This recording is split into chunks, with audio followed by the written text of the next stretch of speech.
আমেরিকার প্রেসিডেন্ট কে হতে যাচ্ছে? আমি তো বলছি আবারও ডোনাল্ড ট্রাম্পই প্রেসিডেন্ট হতে যাচ্ছে। আপনাদের মতামত কি বলে যাবেন। কমলা হ্যারিস এগিয়ে যাবে সব দিক দিয়ে, কিন্তু পলিটিক্স এর কাছে কমলা হ্যারিস হেরে যাবে, জিততে জিততে হেরে যাবে কমলা হ্যারিস। ডোনাল্ড ট্রাম্পই আগামী দিনে প্রেসিডেন্ট পদে আসার সম্ভাবনা 100% বেশি। আপনারা ওটাও দেখবেন, কিন্তু ডোনাল্ড ট্রাম্পকে আটকাতে পারবে না কেউ। ডোনাল্ড ট্রাম্প আবার ক্ষমতা আসবে, ডোনাল্ড ট্রাম্পকে কেউ আটকাতে পারবে না, নিশ্চিত ভাবে থাকুন। কিছু কথা বলবো, যে কথাগুলো আসলে আমি এতটা কনফার্ম হতে পারি নাই। এখন বর্তমানে যেটুকু কনফার্ম ভাবে আমি কথাগুলো বলতেছি 100% সত্য, 100% সত্য হবে কথাগুলো, কোনো ভুল হবে না। তাই আমি আরো শিওর হয়ে গেলাম যে বর্তমানে আমাদের বাংলাদেশে যে পরিস্থিতি, এই পরিস্থিতির উপর দাঁড়িয়ে আমি আরেকটু কনফার্ম হয়ে গেলাম। এরপর থেকে আমার আর বুঝতে বাকি নাই, মানে 100% ঘটবেই ঘটবেই ঘটবেই, এতে কোনো মিস নাই। দেখেন, সৃষ্টিকর্তার সংকেত কখনো মিথ্যা হতে পারে না, সৃষ্টিকর্তার নির্দেশন কখনো মিথ্যা হতে পারে না। তাই আমি আপনাদেরকে বলছি সতর্ক হওয়ার জন্য। আমি এখানে বড় হওয়ার জন্য না, সতর্ক হওয়ার জন্য। বর্তমান যে যুদ্ধ, এই যুদ্ধটা কিন্তু তৃতীয় বিশ্বযুদ্ধ, এতে একটুও ভুল নাই। এটা তৃতীয় বিশ্বযুদ্ধ। এই যুদ্ধটা সমাপ্ত হবে কিভাবে, শুরু, এটা আমি আপনাদেরকে বিস্তারিত আজকে ব্যাখ্যা করে বুঝিয়ে দেব। দেখেন, আমরা দেখতেছি রাশিয়া ইউক্রেন যুদ্ধ অনেকদিন আগে থেকে চলতেছে, হয়তো 22 সাল থেকে শুরু হয়েছে। এই যুদ্ধ কিন্তু সমাপ্ত হয়ে যাবে, এই যুদ্ধ থাকবে না, নিরসন হয়ে যাবে। বাংলাদেশের পরিস্থিতি নিরসন হয়ে যাবে। আমরা দেখতেছি ফিলিস্তিনি আর ইসরায়েলের যুদ্ধটা, সেখানে আবার হিজবুল্লাহ যুক্ত হয়েছে, সেখানে যুদ্ধ চলবে। তবে পৃথিবীর পশ্চিম দিক থেকে একটা রাষ্ট্র আক্রমণ করবে ইসরায়েলদের উপর, পশ্চিম দিক থেকে আক্রমণ করবে পূর্ব দিকে ইসরায়েলিদের উপর। ওই সময়টাতে ইসরায়েল বুঝতে পারবে যে আমাদের পক্ষে যুদ্ধ করা আর সম্ভব না।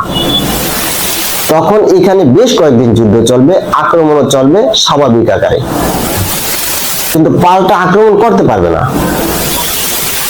কিন্তু পূর্ব থেকে পশ্চিমে পাল্টা আক্রমণ করতে পারবে না, কিন্তু পশ্চিম থেকে পূর্ব দিকে আক্রমণ করতে পারবে। যারা আক্রমণ করবে তারা হচ্ছে একজন ইসলামিক রাষ্ট্র।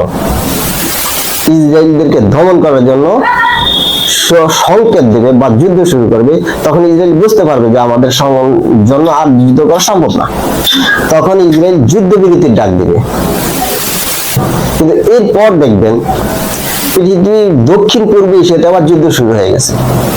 উত্তর কোরিয়া, দক্ষিণ কোরিয়া, চীন, তাইওয়ান, সেখানে যুদ্ধ চলবে বেশ কয়েকদিন। এরপর কি হবে? এরপর আবার সেই যুদ্ধটা ইসরায়েল ফিলিস্তিনের উপরে আবার যখন শুরু করবে, তখন ইসরায়েল, ফিলিস্তিনি, হিজবুল্লাহ 3 রাষ্ট্র মিলে যখন যুদ্ধ শুরু করবে, পৃথিবীর পশ্চিম থেকে পূর্ব দিক থেকে আকাশপথে এমন ভাবে যুদ্ধ করবে ইসরায়েলিদের উপর যে ইসরায়েলিরা পালাবার জায়গাটাও পাবে না। এরকম আকারে যুদ্ধ শুরু হয়ে যাবে পৃথিবীর মধ্যে। এই দুইটা সাইডে যুদ্ধ হবে, আর কোন রাষ্ট্রে যুদ্ধ হবে না।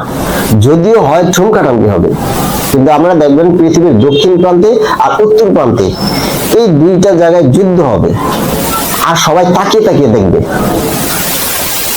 তারপর যা ঘটার ঘটবেই। আমি বলেছি 2টা বিস্ফোরণ হবে, একটা ছোট আকারের বিস্ফোরণ হবে, টোটালি 3টা বিস্ফোরণ হবে। এটা আপনারা সবার দেখতে পারবেন, এটা আপনারা সবাই দেখতে পারবেন। তাই সেই কারণে আমি বলতেছি, আপনাদেরকে বারবার সতর্ক করতেছি, যদি মনে করেন যে পৃথিবীর দক্ষিণ প্রান্তে কোনো রকম যুদ্ধ লাগে, তাইওয়ানে কেউ থাকবে না, দয়া করে তাইওয়ান থেকে সবাই চলে আসবেন। ওখানে যুদ্ধ লাগলে মনে করবেন যে আর সময় নেই, যে কোনো সময় যে কোনো ঘটনা ঘটে যেতে পারে। তাই আপনাদের প্রাণ বাঁচাবার জন্য আপনারা সক্রিয় হয়ে ওখান থেকে চলে আসবেন। তবে এই ঘটনাগুলো ঘটতে পারে আপনারা যদি বুঝতে পারেন যে পৃথিবীর দক্ষিণ পূর্ব প্রান্তে যুদ্ধ চলতেছে, তাহলে আপনারা দয়া করে ওখানে কেউ থাকবে না, তাইওয়ানে থাকবে না কেউ। তাইওয়ান থেকে চলে আসবেন, নিরাপদে চলে আসবেন। আর উত্তর কোরিয়া, দক্ষিণ কোরিয়ার আশেপাশে যদি যুদ্ধ লাগে, আপনারা যতটুকু পারেন একটু দূরত্ব বজায় রাখবেন। তো দেখেন, এই যে তৃতীয় বিশ্বযুদ্ধ, এই যুদ্ধটার পরে কি হবে? তৃতীয় বিশ্বযুদ্ধের পরে কি আর যুদ্ধ হবে না? হ্যাঁ, যুদ্ধ হবে। তবে সেই যুদ্ধটা হবে সাইবার যুদ্ধ। এখন আপনারা বলতে পারেন যে সাইবার যুদ্ধ তো বর্তমানে চলতেছে দেশের মধ্যে, যে কোনো জিনিস হ্যাং করে দিতেছে, ব্লক করে দিতেছে, যে এটা তো ঠিক আছে, এটা আছে, কিন্তু সাইবার যুদ্ধ যেটা আমি বলতেছি সেটা হচ্ছে কয়েক শতাব্দী পরে, যুদ্ধের কয়েক শতাব্দী পরে, যে এটা যে কোনো রাষ্ট্রের অবকাঠামো ভূমিকম্পের মাধ্যমে ধ্বংস করে দিতে পারবে। যে কোনো প্রতিষ্ঠান ভূমিকম্পের মাধ্যমে ধ্বংস করে দিতে পারবে, কিন্তু কেউ বুঝতেই পারবে না যে ভূমিকম্প মাধ্যমে ধ্বংস করতে পারবে। এরা অনেকে ভাবে ভূমিকম্প, আসলে ভূমিকম্প না, এটা একটা সাইবার হামলা। তখন মানুষ নড়ে চড়ে বসবে যে কি করতেছে পৃথিবীর মধ্যে। যেখানে সেখানে ভূমিকম্প হয়, বিশাল বড় প্ল্যাটফর্মও ধ্বংস হয়ে যেতে পারে, যে কোনো স্থাপনা বা যে কোনো প্রতিষ্ঠান ধ্বংস করে দিতে পারবে মুহূর্তের মধ্যে ভাইব্রেটের মাধ্যমে।